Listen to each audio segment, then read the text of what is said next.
TunePocket.com.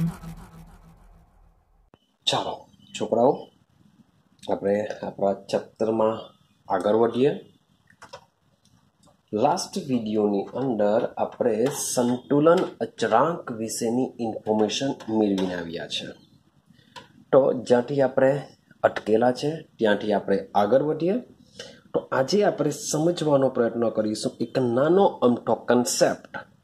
આ જે concept છે એ કન્સેપ્ટમાંથી એક 2 માર્ક્સનો ક્વેશ્ચન એક ઇમ્પોર્ટન્ટ નીકળી આવતો હોય છે, અને સાથે સાથે આ કન્સેપ્ટના જે દાખલા છે એ બહુ જ મોસ્ટ ઇમ્પોર્ટન્ટ છે. ક્લિયર છે?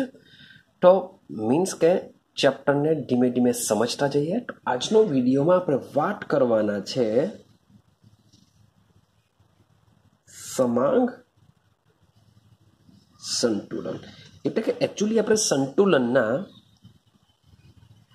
2 પ્રકાર પાડીશું. પહેલો પ્રકાર પડશે સમાંગ સંતુલન અને બીજો પ્રકાર પડશે વિસમાંગ સંતુલન. તો આજે આપણે સમજીશું સમાંગ સંતુલન કોને કહેવાશે. બહુ ટેન્શન નહીં લેતા. કેમ? કારણ કે એકદમ ઇઝી પોઈન્ટ છે. ખાલી એક જ વસ્તુ યાદ રાખવાનું છે એટલે સમાંગ સંતુલન તમને આવડી જશે. તો ભાઈ આ સંતુલનની જો વાત કરીએ તો સમાંગ સંતુલનમાં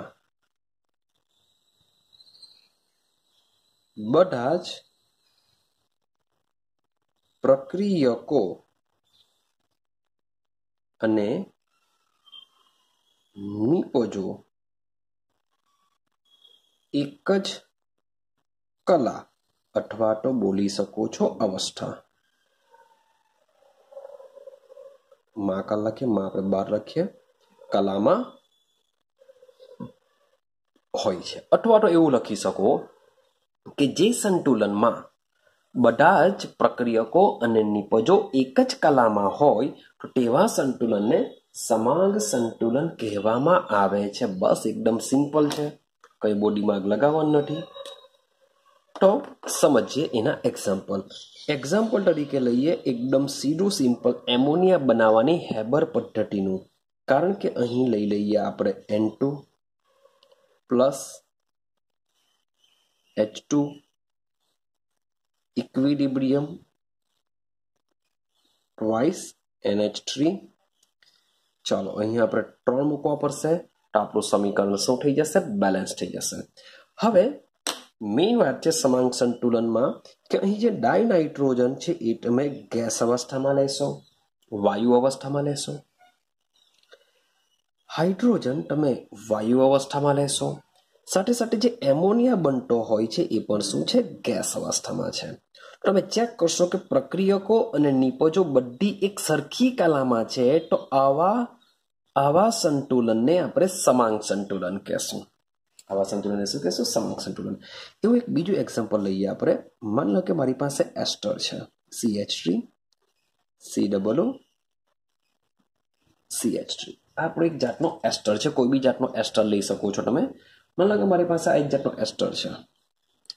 આ એસ્ટરને હું જળ વિભાજન કરું છું, એટલે કે પાણી સાથે રિએક્શન કરાવું છું. તો તેની સાથે શું થશે? સંતુલન આ રીતના સ્થપાશે. સંતુલન સ્થપાઈને બનશે આમાંથી CH3 COOH વત્તા CH3OH. આ મુજબની રિએક્શન થશે. હજુ કે આ એસ્ટર છે, તમે જે મુજબનો એસ્ટર લેશો એ મુજબની અહીં તમને નિપજ મળતી હોય છે. મેં આ મુજબનો એસ્ટર લીધો છે RCOOR, જેને આપણે એસ્ટર કહેશું. આપણા ચેપ્ટરમાં ઓર્ગેનિકનું આ ચેપ્ટર ભણવાના છે, તેમાં આ બધી જ વસ્તુ આવશે. તો આ જે એસ્ટર છે, પરંતુ બેલેન્સિંગ જોઈએ તો ઓલરેડી આખું સમીકરણ બેલેન્સિંગ જ છે, તમારે એમાં કંઈ કરવાનું નથી. તો આ જે એસ્ટર છે એ એસ્ટર તમને એક્વિયસ એટલે કે જલીય. હવે જલીય હશે તો મોટે ભાગે તમને શામાં જોવા મળશે? લિક્વિડમાં જોવા મળશે. પાણી બી પ્યોર તમને શામાં જોવા મળે? લિક્વિડમાં જોવા મળે. અહીં એસિટિક એસિડ છે એ પણ વાત કરું એક્વિયસ. એક્વિયસ એટલે કે કેવું હશે? એસિટિક એસિડ જલીય સ્વરૂપમાં હશે, એટલે કે શોર્ટ એન્ડ સિમ્પલ શામાં હશે? લિક્વિડમાં હશે. વાત કરીએ મિથેનોલ, તો મિથેનોલ પર તમને સેમ પાણી, કારણ કે અહીં પાણી એડ કરીએ છીએ એટલે થોડુંક પાણીનું પ્રમાણ બી હશે, એટલે કે પાણીનું પ્રમાણ હશે એટલે કે એક્વિયસ ફોર્મમાં હશે, પણ હશે તો કઈ અવસ્થામાં? લિક્વિડ અવસ્થા જેવું જ હશે.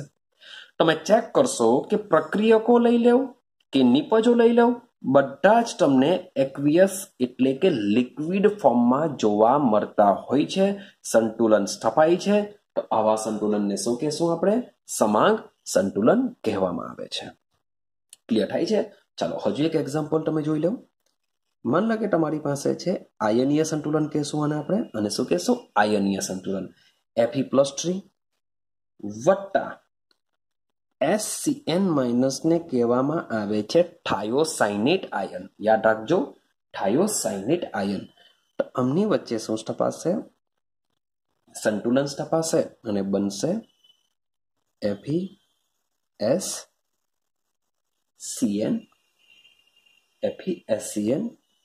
+2 બનશે. FeSCN+2. ઓકે, ચાલો જોજો. હવે એક વસ્તુ દિમાગમાં ફિટ કરો, આયનો હંમેશા જલીય દ્રાવણમાં જ ઉત્પન્ન થાય. યાદ રાખજો, આયનો હંમેશા જલીય દ્રાવણમાં જ ઉત્પન્ન થાય. માટે મારે 100% અહીંયા EQ લખવું પડે, અહીં પર 100% EQ લખવું પડે, અહીં પર મારે શું કરવું પડશે? EQ. ઓલરેડી આ બેલેન્સિંગ છે.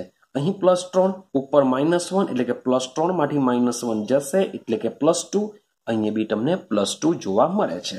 Fe1 S1 S1 CN1 તો ઓલરેડી બેલેન્સિંગ છે.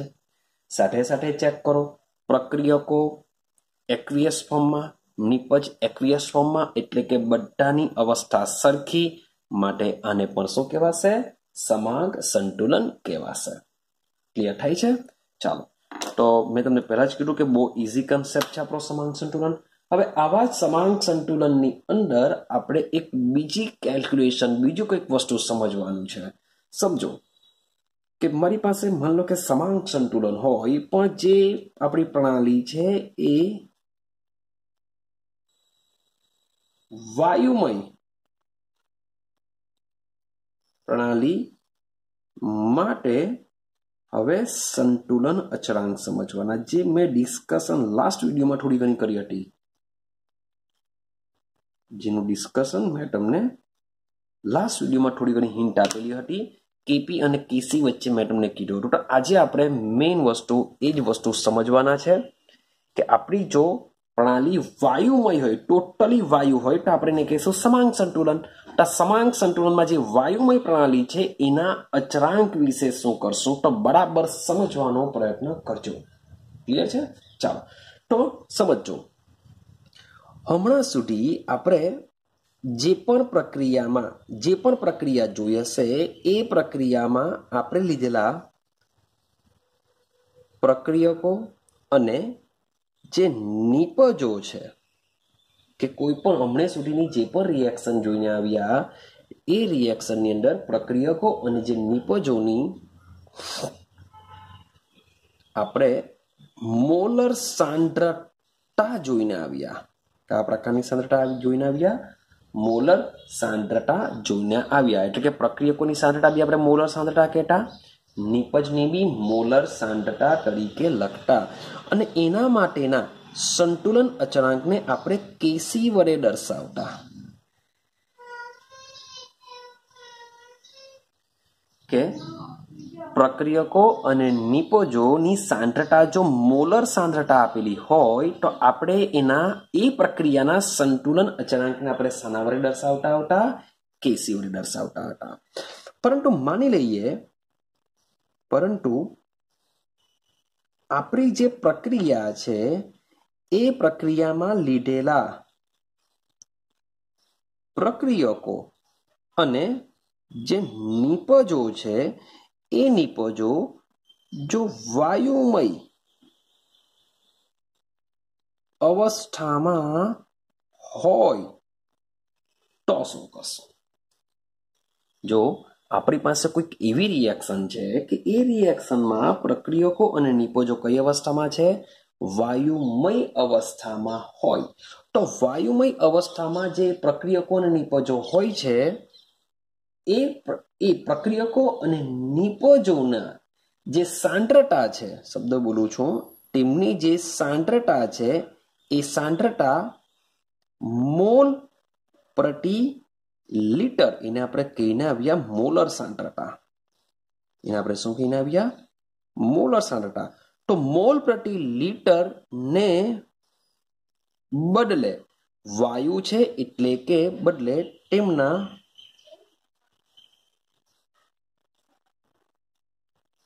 આંશિક દબાણમાં દર્શાવવું વધુ કેવું કરી શકાય? હિતાવહ, વધુ ઉપયોગી ગણી શકીએ છીએ આપણે. એટલે કે આપણા જો પ્રક્રિયકો વાયુમય હોય, નિપજો વાયુમય હોય, તો તેમની સાંદ્રતા મોલ પ્રતિ લીટરની જગ્યાએ જો તેઓના આંશિક દબાણમાં જો દર્શાવવામાં આવે તો એ વધુ હિતાવહ છે, વધુ અનુકૂળ આવતું હોય છે. ક્લિયર થાય છે?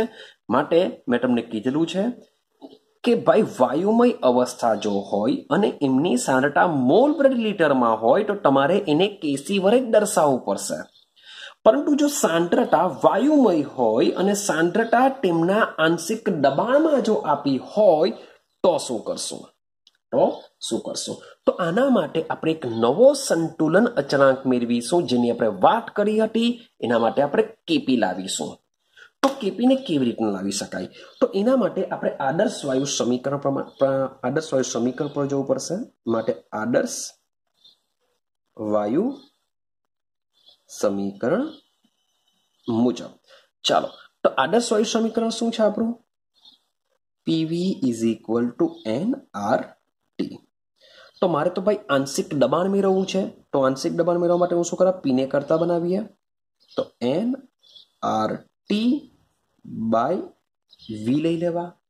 હવે સમજો કે અહીં જે પર્યાયો છે બધા સામા હોવા જોઈએ. તો સીધી સિમ્પલ વસ્તુ છે, આ જે પી છે એ પી આપણો શું છે? દબાણ દર્શાવે છે. પણ આ જે દબાણ છે એ દબાણનો એકમ આપણે લેશું પા, એટલે કે પાસ્કલમાં લેશું. દબાણ શામાં લેશું? પાસ્કલમાં લેશું. ચાલો, હવે આ જે એન છે એ એન ને લેશું, આઈડિયા છે જ તમને, મોલની સંખ્યા દર્શાવશે. એન શું દર્શાવશે? મોલની સંખ્યા દર્શાવી દેશે. ચાલો, વી શું છે? કદ છે. હવે સમજો કે આ જે કદ છે, વાયુની વાત ચાલે છે, એ કદ તમારે મીટર ક્યુબમાં લેવાનું છે. કદ શામાં લેશું આપણે? મીટર ક્યુબમાં.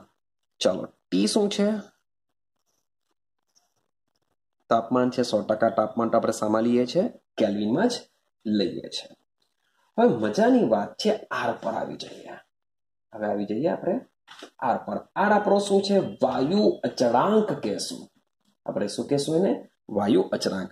તો આરની જે વેલ્યુ છે એ વેલ્યુ તમે પી શામાં લેવ છો, વી શામાં લેવ છો, એના ઉપર મોટે ભાગે આધાર રાખતી હોય છે. તો એના હજુ જરાક આપણે સસ્પેન્ડ રાખીએ કે ભાઈ તો હજુ રાહજો કે આર વેલ્યુ શું લેશું. સૌથી પહેલા જઈએ આપણે સાંદ્રતાની વાત કરીએ છીએ. આપણે વાત શાની કરીએ? સાંદ્રતા. તો ભાઈ સાંદ્રતા એટલે કે એન બાય વી. મોલના છેદમાં કદ બરાબર થાય સાંદ્રતા. મોલમાં છેદમાં કદ બરાબર શું થાય? સાંદ્રતા.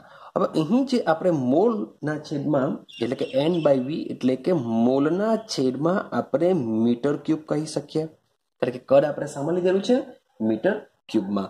પરંતુ શબ્દ બોલું છું, પરંતુ જો સી લેવામાં આવે, મીન્સ કે N by V is equal to, માની લો કે આપણો જો સી હોય, તો સી હોય ત્યારે આ સાંદ્રતા મોલ પ્રતિ લીટર શામાં હોય છે? મોલ પ્રતિ લીટર, અથવા તો આપણી જે સાંદ્રતા હોય છે એ મોલ પ્રતિ ડેસીમીટર ક્યુબમાં હોય છે. જો સી લેવામાં જો આવશે તો ક્યાં તો સાંદ્રતા એટલે કે આ બી સાંદ્રતા જ છે, એન બાય વી એટલે કે આપણે જો સી સાંદ્રતા સી વડે દર્શાવીએ, પણ જો એ મોલ પ્રતિ લીટર એટલે કે સાંદ્રતા જો મોલ પ્રતિ લીટરમાં હોય તો આપણે સી દર્શાવીશું, અથવા મોલ પ્રતિ ડેસીમીટરમાં ક્યુબમાં હોય તો પણ આપણે સાંદ્રતા સી કહેશું.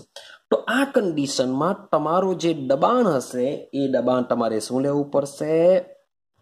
બારમાં લેવું પડશે. જો સી મોલ પ્રતિ લીટરમાં હોય अथवा मोल प्रति डेसीमीटर क्यूब में होय तो तमारू दबाण सामा लेवू पड़शे, तमारे बार में लेवू पड़शे। माटे सूत्र बनी जशे P is equal to CRT बनी जशे। P इज इक्वल टू शुं बनी जशे? CRT। C मीन्स के शुं छे? सांद्रता। कोनी सांद्रता छे? वायुनी। माटे लखी सकीए आपणे के P इज इक्वल टू सांद्रता छे कोनी? वायुनी। माटे ब्रेकेट में वायु RT एक उतरी रह्युं छे दिमागमां। P is equal to CRT। C एटले के सांद्रता। सांद्रता कोनी छे? वायुनी छे। माटे P इज इक्वल टू वायु इंटू RT। हवे R नी वात करीए। R आपणे शुं लखीए छे? वायु अचळांक थी ओळखीए छे। ए आपणो शुं छे? वायु अचळांक। अने आनी जे वेल्यू होय छे तमारे याद राखवानुं छे 0.0831। वायु अचळांक आनी वेल्यू शुं याद राखीशुं? 0.0831। एकम शुं आवशे? तो 12 इंटू लीटर ने छेदमां तो सेम ज आवतुं होय छे मोल इंटू केल्विन। तो भाई जो P इज इक्वल टू मैं CRT वापरो छो, P सामा हो जो 12 में तो ऑलरेडी 12 देखाय छे। सांद्रता चेक करो मोल प्रति लीटर, लीटर देखाय छे, मोल बी अहींया छे, केल्विन छे। तो ज्यारे सांद्रता मोल प्रति लीटर में होय त्यारे तमारे R नी वेल्यू कई लेवी पड़शे? 0.0831 12 इंटू लीटर प्रति मोल इंटू केल्विन लेशुं। क्लियर थाय छे आटલું? ચાલો હવે એક સેન્ટેન્સ સમજો, બરાબર સમજવાનો પ્રયત્ન કરજો કે માની લો કે મારી પાસે કોઈ પણ કોન્સ્ટન્ટ ટેમ્પરેચર છે, અચળ તાપમાન, અચળ તાપમાને તો કોઈ પણ અચળ તાપમાને વાયુનું જે દબાણ હોય છે એ વાયુનું દબાણ તેની सांद्रताने શું હોય છે? સમપ્રમાણમાં હોય છે। માટે જ આપણે વાયુ માટે તેની सांद्रता જ તેનું દબાણ ગણીએ છીએ। કારણ કે દબાણ એટલે જ એની શું કહેવાશે? सांद्रता ગણીએ છે। માટે વાયુનું દબાણ શું લેશું આપણે? P લેશું। સમપ્રમાણ છે એટલે કે ચલે છે। કોની सांद्रता? वायुनी माटे આપણે લખી શકીએ P ચલે છે વાયુ। કે અચળ તાપમાને વાયુનું દબાણ વાયુની सांद्रताને શું હોય છે? સમપ્રમાણમાં હોય છે। એટલે કે P ચલે છે આપણે લખીશું વાયુ। આઈડિયા આવે છે? ચાલો તો સમજવાનો પ્રયત્ન કરજો। હવે આપણે એક કેમિસ્ટ્રીમાં આવી જઈએ, એટલે કે કોઈ એક રિએક્શન લઈને સમજવાનો પ્રયત્ન કરીએ કે શું કહેવા માંગે છે। તો માની લો કે મારી પાસે કોઈ રિએક્શન છે H2 gas plus I2 gas, આમની વચ્ચે સંતુલન સ્થાપાતું હશે અને બને છે 2HI। રિએક્શન આપણે આગળ જોઈને આવેલા છે। તમે ચેક કરશો કે અહીં જે રિએક્શન આપેલી જે છે એ રિએક્શન બધી ગેસ અવસ્થામાં છે, એટલે કે ટોટલી વાયુમય છે। હા, મીન્સ કે સમાંક સંતુલનનું એક્ઝામ્પલ છે, પણ આપણે મેઇન સમજવાનું છે વાયુરૂપ પ્રક્રિયકો અને નિપજો છે।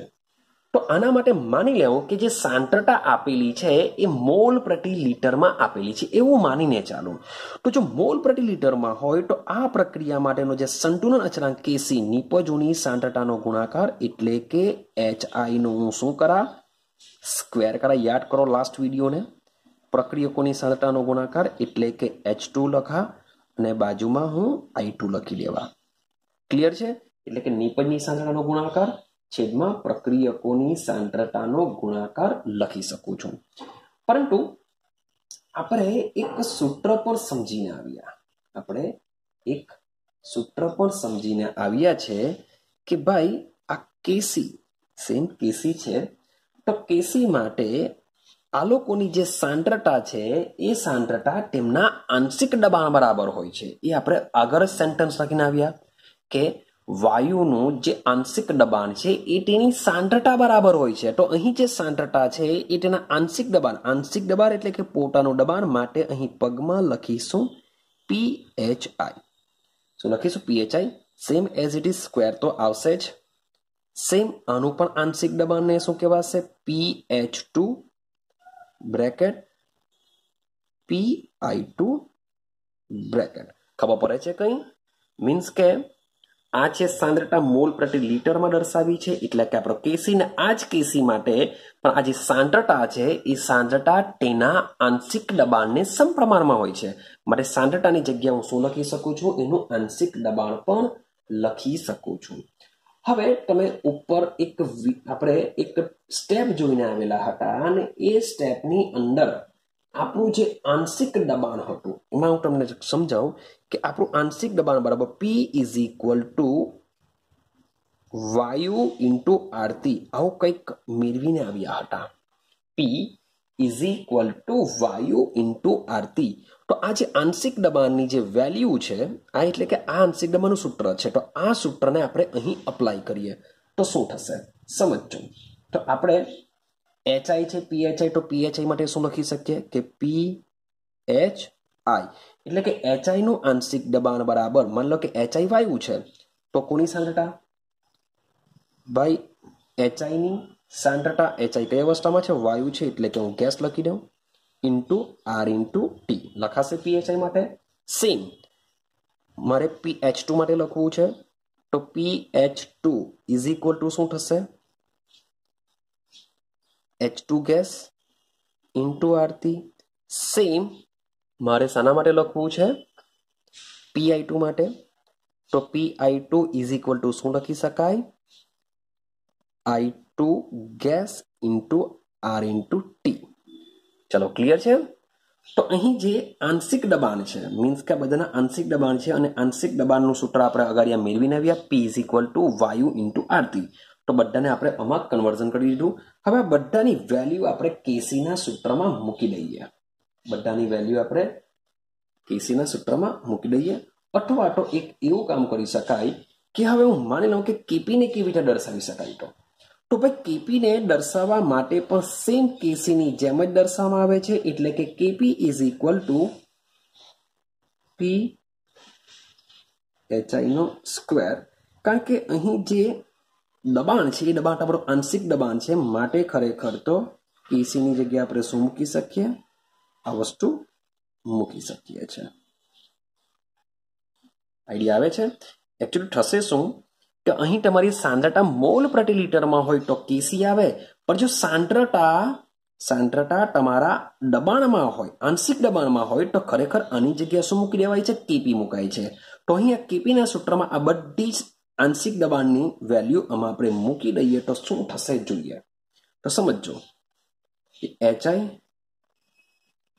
ગેસ ચલો ભાઈ HI ગેસ એક કામ કરીએ આપણે અલગ રાખીએ. HI ગેસ સ્ક્વેર છે એટલે સ્ક્વેર. આરતી ઉપર બી હું શું કરી દેવા? સ્ક્વેર લખી દઉં. હા કે ના? છેદમાં PH2 માટે શું છે? H2 ગેસ ઇન્ટુ આરતી ગુણ્યા PI2. તો PI2 માટે બી વેલ્યુ મૂકી દઈએ I2 ગેસ ઇન્ટુ આરતી. તો તમે ચેક કરશો આરતી અહીં આરતી શું થઈ જશે? કેન્સલ થઈ જશે. માટે કેપી બરાબર તમને શું મળશે? તો કેપી ઇઝ ઇક્વલ ટુ આપણે જોઈએ તો રહેશે શું? HI ગેસ સ્ક્વેર છેદમાં H2 gas into I2 gas. Clear છે? પણ તમે ચેક કરશો ઉપર તરફ કે અહીં આ જે સમીકરણ મલક અને સમીકરણ બહુ 1 આપી દો તો લખી શકાય કે આના ઇઝ ઇક્વલ ટુ કેસી થશે. જો ચેક કરો બેઠી જ વેલ્યુ આના જેવી બેઠી દેખાય છે. तो आ वस्तु केसी है तो आनी जगह शू लखी शकाय केसी माटे आ कंडीशन में केपी इज इक्वल टू शू थई जशे केसी थई जशे सानु एक्जाम्पल है आ एक्जाम्पल है तो आ एक्जाम्पल नी अंदर केपी बराबर शू थई जशे केसी परंतु परंतु बधी ज प्रक्रिया में केपी इज इक्वल टू केसी थतु नथी याद राखजो बधी ज प्रक्रियाओं में केपी इज इक्वल टू केसी थतु नथी अने हूँ एम पण नथी कहेतो के केपी इज इक्वल टू केसी नहीं थाय परंतु प्रक्रिया हवे आ रिएक्शन तमे चेक करशो तो रिएक्शन में केम केपी इज इक्वल टू केसी थयुं तमे चेक करशो बधी वायुरूप छे एचआई निपजना 2 मोल छे प्रक्रियकोना बी 1+1 टोटल 2 मोल बंने बाजू मोलनी संख्या समान समान छे पण ज्यारे पण मोलनी संख्या समान समान थशे त्यारे आवी प्रक्रियाओमां केपी इज इक्वल टू शुं थई शके छे केसी थई शके छे हवे आपणे एक एवुं एक्जाम्पल लईए के जेमां KP is not equal to KC थशे समझो तो एक एवुं एक्जाम्पल लईए मानी लो के मारी पासे एक्जाम्पल तरीके छे N2 प्लस H2 संतुलन स्थापाय छे बने छे एमोनिया समीकरण ने बेलेन्स करिए अहीं मारे 3 मूकवा पड़शे हवे तमे अहीं चेक करशो के प्रक्रियको अने निपोजोना जे मोल छे केवा छे अलग अलग छे तो भाई एक सीधी सिंपल वस्तु छे आ बी तमने गैस अवस्थामां जोवा मळे आ बी गैस अवस्थामां आ बी तमने गैस अवस्थामां जोवा मळशे तो आ प्रक्रिया माटे मारे जो केपी दर्शावो होय तो केपी हूँ शुं दर्शावा निपज तरीके छे NH3 तो NH3 नो आंशिक दबाण NH3 नो आंशिक दबाण अगाड़ी 2 छे એટલે આપણે સ્ક્વેર કરી દેશું જેમ આપણે કેસી દર્શાવીએ તે જ પ્રમાણે કેપી ને દર્શાવવાનો પરંતુ કેપી દર્શાવીએ ત્યારે એટલું જ યાદ રાખવાનું કે આપણે સાંદ્રતા તેના આંશિક દબાણમાં હોય તો જ આપણે કેપી દર્શાવી શકીએ માટે આંશિક દબાણ છે એટલે કે પી લખીએ છીએ છેદમાં P N2 into P H2 भाई 3 છે એટલે આપણે શું મૂકી દેશું ક્યુબ મૂકી દેશું હવે સેમ વસ્તુ આંશિક દબાણનું સૂત્ર મૂકીએ યાદ છે આંશિક દબાણનું સૂત્ર આંશિક દબાણ P is equal to વાયુ into R into T દિભાગમાં ફિટ કરી દેજો આ શું છે આપણું આંશિક દબાણનું સૂત્ર છે P is equal to वायु इंटू आरती तो बधु आना माटे एड करी दईए मीन्स के बधा माटे जेम आपणे आना माटे आपणे इंडिविजुअल आ बधु लखेलुं हतुं तेवुं हुं लखतो नथी आपणे डायरेक्ट ज आपणे मूकी दईए तो शुं थशे माटे केपी इज इक्वल टू राखजो जो शुं लखी शकाय NH3 गैस ऊपर स्क्वेर छे एटले अहींया बी हुं शुं करा स्क्वेर लखा साथे साथे आरती नो पण स्क्वेर छेदमां PN2 माटे शुं लखी शकाय वायु N2 वायु एटले के गैस ऊपर कई नथी एटले आपणे कई नथी लखवानुं into R into T PH2 माटे लखीए PH2 माटे शुं लखीशुं H2 गैस ऊपर क्यूब छे माटे क्यूब अने बाजुमां आवशे आरती एना पर बी क्यूब तो अहीं तमे चेक करशो टोटल आरती 3 ने 4 छे 4 ऊपर 2 छे माटे लखीए आपणे माटे KP is equal to NH3 gas square छेदमां N2 gas into H2 gas गुणिया आरती रेज टू 2 3 ने 4 -4 શું થશે -4 તો આ વસ્તુ આપણું શું કહેવાશે કેસી વડે દર્શાવીએ છીએ આને આપણે શાના વડે દર્શાવીએ કેસી વડે માટે કેપી ઇઝ ઇક્વલ ટુ આ બની જશે આપણું કેસી ઇન્ટુ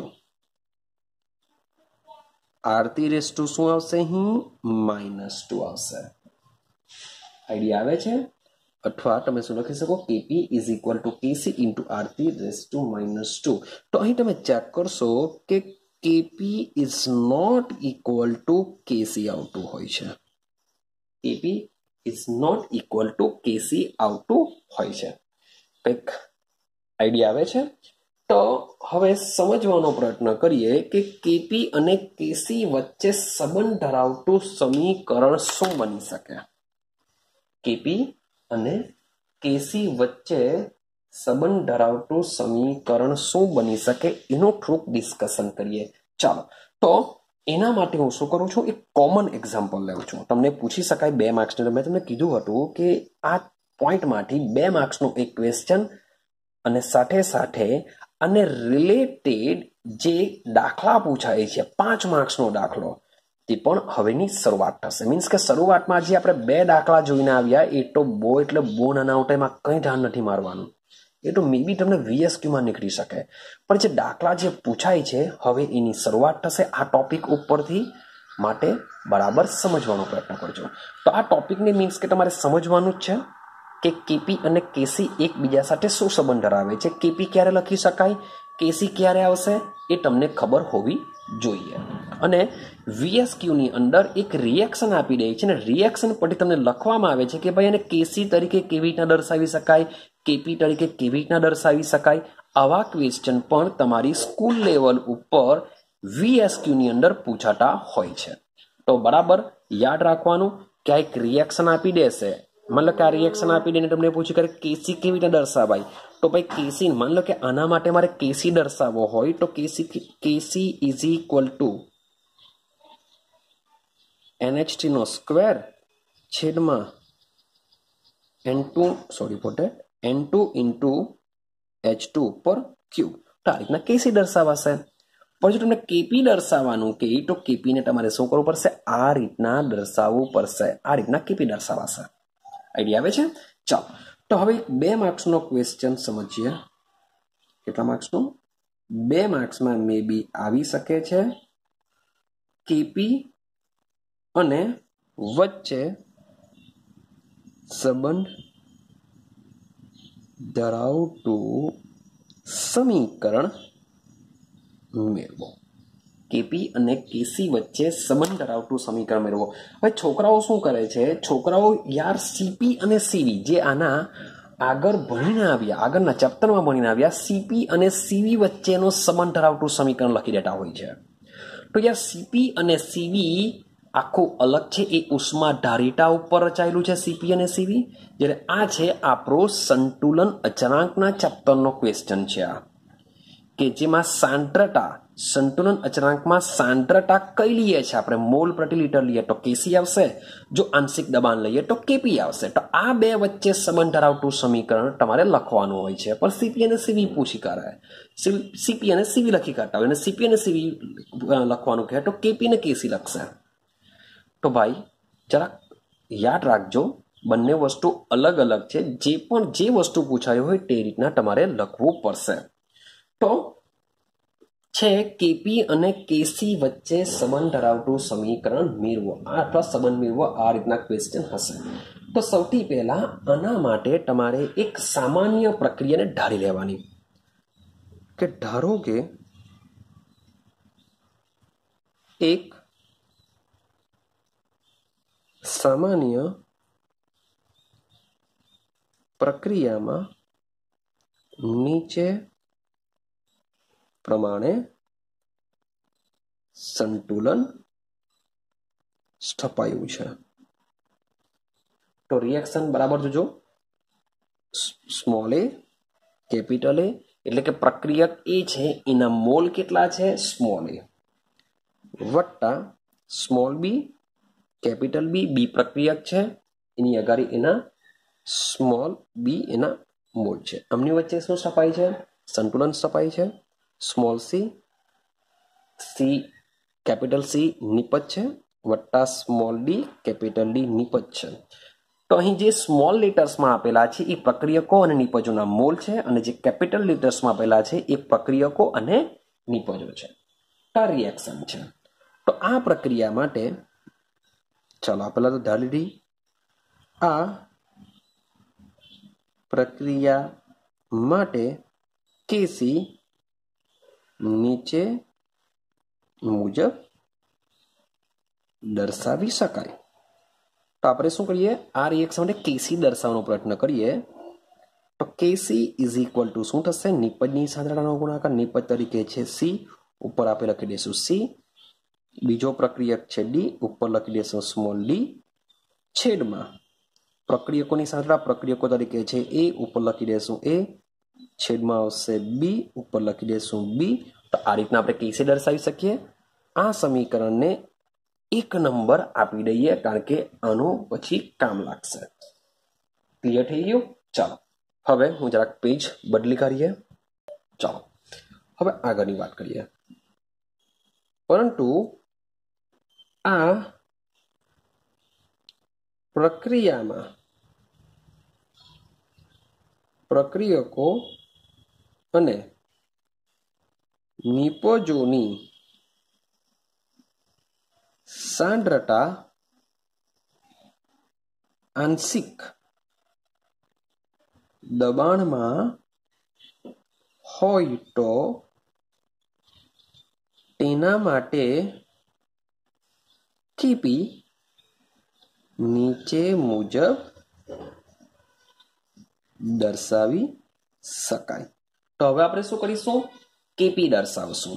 तो याद करो केपी माटे शुं करीशुं केपी इज इक्वल टू निपज तरीके कोण छे सी एटले के सी નું आंशिक दबाण ऊपर आवशे स्मॉल सी बीजा ब्रेकेटमां निपज तरीके छे डी तो डी નું आंशिक दबाण ऊपर आवशे स्मॉल डी छेदमां प्रक्रियक तरीके आवशे ए तो कैपिटल ए एना मोल आवशे स्मॉल ए बीजा ब्रेकेटमां प्रक्रियक तरीके छे बी एना मोल आवशे स्मॉल बी। तो आ रीतना आपणे आंशिक दबाण तरीके लखी शकाय छे। पाछुं रिपीटेशन करूं आंशिक दबाण बराबर थशे वायु इंटू आरती। वारंवार कहूं छुं आंशिक दबाण बराबर शुं थशे P into P is equal to वायु इंटू आरती। तो आ वस्तु आपणे અહીં अप्लाय करी શકીએ માટે केपी इज इक्वल टू चलो पीसी तो શું લખી શકીએ सी गैस ऊपर लखीशुं सी अहींया लखीशुं RT raise to C same एवुं डी माटे लखीए के डी गैस ऊपर लखीशुं स्मॉल डी अहीं बी मूकीशुं RT raise to small D. चलो निपज माटे लखाई गयुं। हवे वात करीए प्रक्रियको माटे प्रक्रियकोनुं आंशिक दबाण ए नुं शुं थशे तो ए गैस ऊपर आवशे स्मॉल ए आरती ऊपर बी आवशे स्मॉल ए सेम बी माटे लखी सकीए के बी गैस ऊपर आवशे small B RT raise to शुं लखीशुं स्मॉल बी लखीशुं। क्लियर थाय छे? हवे चेक करीए तो आज आरती वाळा जे पद छे एने एक साइड करी दઈએ तो शुं थई शके तो केपी इज इक्वल टू सी। जो मोटे भागे मैं तमने आना एक विडियो आगर मैं तमने कीधुं हतुं के अहीं जे गैस जे दर्शाववामां आवे छे ए तमे नी दर्शावशो तो पण चाली जतुं होय छे। एनी जे अवस्था छे के ए सॉलिडमां छे के लिक्विडमां छे के गैसमां तमे नी दर्शावशो तो पण चालतुं होय छे। क्लियर? तो सेम आपणे गैस अवस्था दर्शाववानी ऊपर खाली सी लखी दઈએ सेम डी नी ऊपर डी लखी दઈએ सेम प्रक्रियको ए ऊपर ए लखी दઈએ सेम बी ऊपर स्मॉल बी लखी दઈએ। तो અહીં જે ઉપર જે આરતી છે એ આરતીમાં આપણે શું કરી શકીએ છે C + D આધાર સરખા ઘાતાંકનો શું થશે સરળ થશે સેમ નીચે પણ આરતી રેસ ટુ A + B થઈ જશે। હવે અહીંયા પાછું સેમ આધાર સરખા ઘાતાંક જુદા જુદા પર ભાગાકારના સ્વરૂપમાં છે માટે લખી શકીએ કે KP ઇઝ ઇક્વલ ટુ શબ્દ જોજો C raise to C D raise to D છેદમાં A raise to A B raise to B into RT raise to C + D RT raise to C + D minus A + B। ये थाय छे तो आना माटे હવે આપણે દર્શાવી દેશું ડેલ્ટા એન. અહીં સી પ્લસ ડી માઇનસ એ પ્લસ બી બરાબર ડેલ્ટા એનજી. શું લખીશું આપણે? ડેલ્ટા એનજી મૂકીશું, કે જ્યાં ડેલ્ટા એનજી યાદ રાખજો, બરાબર દિમાગમાં ફિટ કરજો. તમને દાખલા ગણવા માટે પણ આ વસ્તુ ખૂબ જ કામ લાગશે, VSQ સોલ્વ કરવા માટે ખૂબ જ કામ લાગશે. ડેલ્ટા એનજી ઘણા બધા ભૂલ કરે છે. ડેલ્ટા એનજી લખેલું છે અહીંયા મેં જી. ડેલ્ટા એનજી છે શું? ચેક કરો. સી વત્તા ડી. સી વત્તા ડી કોણ છે? રિએક્શન પાછું અહીંયા જ્યાં રફ પેજ જેવું બનાવો તો એ પ્લસ બી, આના મોલ એ, આના મોલ સ્મોલ બી, આમાં સંતુલન સ્થપાઈ છે, small C capital C, small D capital D. આપણે રિએક્શન છે. તો અહીં સ્મોલ સી ને સ્મોલ ડી શું છે? નિપજના મોલ છે. શું છે? સી વત્તા ડી નિપજના મોલનો સરવાળો, માઇનસ એ બી શું છે? પ્રક્રિયકના મોલ. પણ અહીં ગેસ છે એટલે લખીએ છે કે વાયુરૂપ નિપજના મોલનો સરવાળો માઇનસ વાયુરૂપ પ્રક્રિયકોના મોલનો સરવાળો. યાદ રાખજો, આ ડેલ્ટા એનજી શું થશે? ડેલ્ટા એનજી બરાબર વાયુરૂપ નિપજના મોલનો સરવાળો માઇનસ વાયુરૂપ પ્રક્રિયકોના મોલનો સરવાળો થશે. માટે આપણે કેપી શું લખી શકીએ? હવે સમજો કેપી. હવે આ જે વસ્તુ છે એ કેસી દર્શાવશે. શરૂઆતમાં આપણે પહેલું જ સેન્ટેન્સ કેસી માટે મૂકેલું છે, તો આ શું બતાવશે? KC into RT raise to શું લખી દઈશું આપણે? ડેલ્ટા એનજી લખીશું. કેપી બરાબર KC into RT raise to delta NG, જે કેપી અને કેસી વચ્ચે સંબંધ ધરાવતું સમીકરણ છે. યાદ રાખજો, કેપી અને કેસી ભૂલ થવી નહીં જોઈએ. જો કેપી બરાબર કેસી છે, કેસી બરાબર કેપી નથી, તો કેપી બરાબર KC into R raise to delta NG. Delta NG શું છે? વાયુરૂપ નિપજના મોલ માઇનસ વાયુરૂપ પ્રક્રિયકોના મોલ હોય છે. આઈડિયા આવે છે? કારણ કે તમને કેપી આપેલો હશે તો કેસી પૂછી શકે, કેસી આપેલો હશે તો કેપી પૂછી શકે.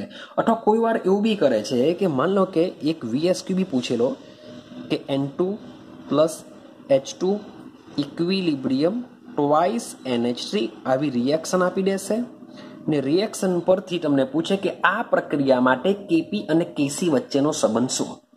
આ પ્રક્રિયા માટે કેપી અને કેસી વચ્ચેનો સંબંધ શું? આવા ક્વેશ્ચન બી પૂછી કરે છે. તો આ પ્રોસેસ માટે તમે ડેલ્ટા એનજી જો ગણો તો delta NG is equal to વાયુરૂપ. ભાઈ બધા ગેસ અવસ્થામાં છે, યાદ રાખજો.